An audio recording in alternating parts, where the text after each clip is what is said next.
The grocery store shelves are empty. Have been for weeks. You're staring at a 5 LB bag of flour. Your last one, knowing it's useless without yeast. Those little packets that used to cost $1 now feel like they should have been traded for gold when you had the chance. But here's the thing nobody told you. Yeast was never something you needed to buy. It's floating around you right now, in the air, on your hands, on the skin of every potato rotting in your pantry.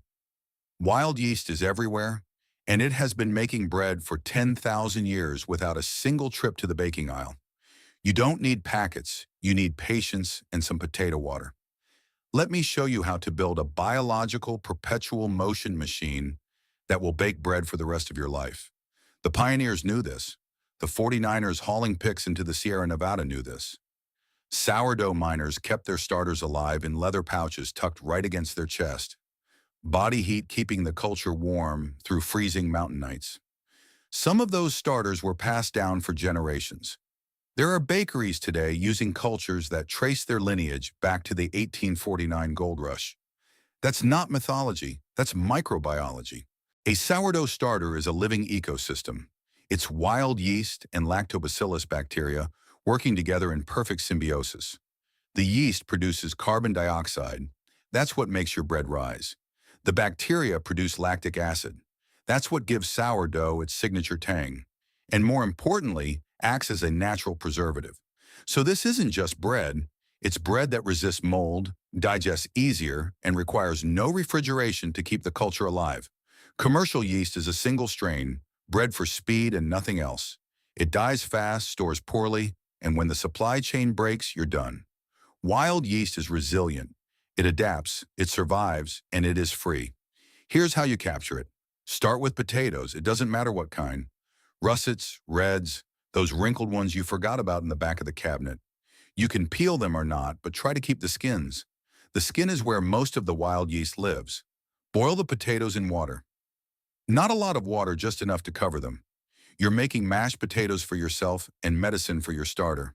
When the potatoes are soft, pull them out and save that starchy water. Let it cool completely to room temperature. Hot water kills yeast. Patience is key here.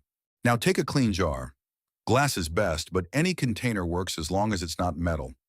Metal can react with the acids your starter will produce. Add 1 cup of that cooled potato water and 1 cup of flour. Stir it together until it's a thick paste, like pancake batter that's seen better days. Cover it loosely, not airtight. The yeast needs to breathe. A cloth works, a coffee filter works, a lid set on top without being screwed down works. Put the jar somewhere warm. 70 to 80 degree F is ideal. Near a stove, on top of a refrigerator, in a cupboard with a pilot light. The warmer the environment, the faster things will happen. Now you wait. Day 1, nothing happens. That's normal. Day 2, you might see some small bubbles. On day 3, you'll see more bubbles and possibly a smell. Tangy, sour, maybe a little funky. That's the bacteria getting to work. By day 4, things should be active. You'll see bubbles rising through the batter, a distinct sour smell. The surface might even look foamy. If it smells like alcohol, that's fine. If it smells like rotten death, throw it out and start over. Sometimes bad bacteria win the race. That's rare if you keep things clean, but it can happen. Here's where the magic starts. Feeding. Every day at the same time, if you can manage it, you're going to discard half your starter and add fresh flour and water, equal parts. So if you had 1 cup of starter, you throw away half a cup, then add half a cup of flour and half a cup of water.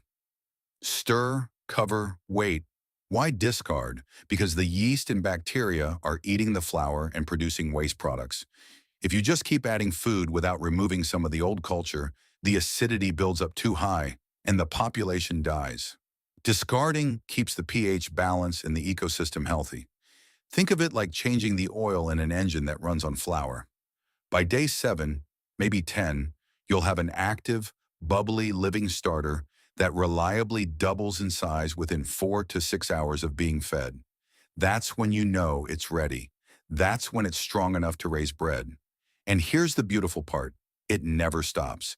As long as you feed it, it lives. As long as it lives, you have bread. The miners knew this. They slept with their starters. They gave them names. Some sourdough cultures have documented lineages older than most family trees. Now, about keeping it alive. If you're baking regularly, every day or a couple of days, keep the starter on the counter at room temperature. Feed it once a day. It stays active and ready to use at a moment's notice. If you're baking less frequently, you can slow its metabolism by putting it in a cool place, a root cellar, a basement, somewhere around 50 degrees. At cooler temperatures, the yeast slows down. You only need to feed it once a week. It essentially hibernates. No refrigerator, no problem. That's how humanity did it for millennia. Cool temperatures slow things down. Warm temperatures speed them up. You are in control of the pace. Here's what the pioneers did on the trail. They mixed flour into the starter until it became a thick, almost dry dough. Then they wrapped it in cloth, tucked it into a bag, and carried it with them. The dried starter went dormant. When they reached camp, they'd break off a piece, add water, let it rehydrate overnight, and by morning, it was bubbling again. You can do the same. Spread your starter thin on parchment paper and let it dry completely. It turns into flakes. Those flakes can be stored for months, maybe years, in a sealed container. When you need it, add water and flour, and within a few days it's back. The science here is simple. Yeast cells can survive desiccation, drying out by entering a dormant state. Add water and food and they wake up. This is the same mechanism that allows those commercial yeast packets to work, except you made this one yourself from potatoes for free. Let's talk bread. When your starter is active, doubled in size after feeding, you're ready. A basic sourdough loaf needs nothing but your starter, flour, water, and salt. That's it. Mix 1 cup of active starter with 3 cups of flour, 1 and 4 cups of water, and 2 tsp of salt. Stir it together into a shaggy dough. Let it rest for 30 minutes. This is called autolyse. It lets the flour absorb the water and develop gluten on its own. Then you stretch and fold. Reach under the dough, pull one side up, and fold it over. Rotate the bowl and repeat. Do this 4 times, north, south, east, west. That's 1 round. You'll do 3 rounds 30 minutes apart. This builds structure without aggressive kneading. Cover the dough and let it rise at room temperature. This takes 8 to 12 hours. You'll know it's ready when it's increased by about 50% and looks puffy with visible bubbles under the surface. Shape it. Flour your hands, turn the dough out, pull the edges towards the center to create surface tension, flip it seam side down. Let it rest for another hour. Heat your oven as hot as it goes, 450 to 500 degree F if you can manage. Put a Dutch oven or any heavy pot inside to preheat. When everything is scorching hot, carefully drop the dough into the pot. Score the top with a knife to control its expansion. Cover it and bake for 30 minutes. Remove the lid and bake another 15 until it's deep brown and sounds hollow when you knock it on the bottom. You just made bread from nothing but wild yeast, flour, water, and heat. No store required. Here's the truth about survival nobody wants to admit. Skills are worth more than supplies. Supplies run out. The yeast packets expire. The last can of food eventually gets open.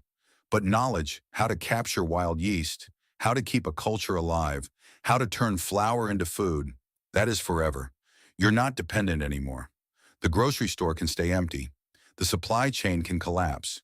You've got a jar on your counter that makes bread from air and flour. Feed it. Keep it alive. Bake. And when someone asks where you got the yeast, tell them the truth. You didn't get it anywhere. It was always there. If this story changed the way you look at the simple ingredients in your pantry, please subscribe and like the channel. We are uncovering the ancient history and skills that the modern world has tried to bury. Cultivate your future. The next treasure of knowledge will be revealed soon.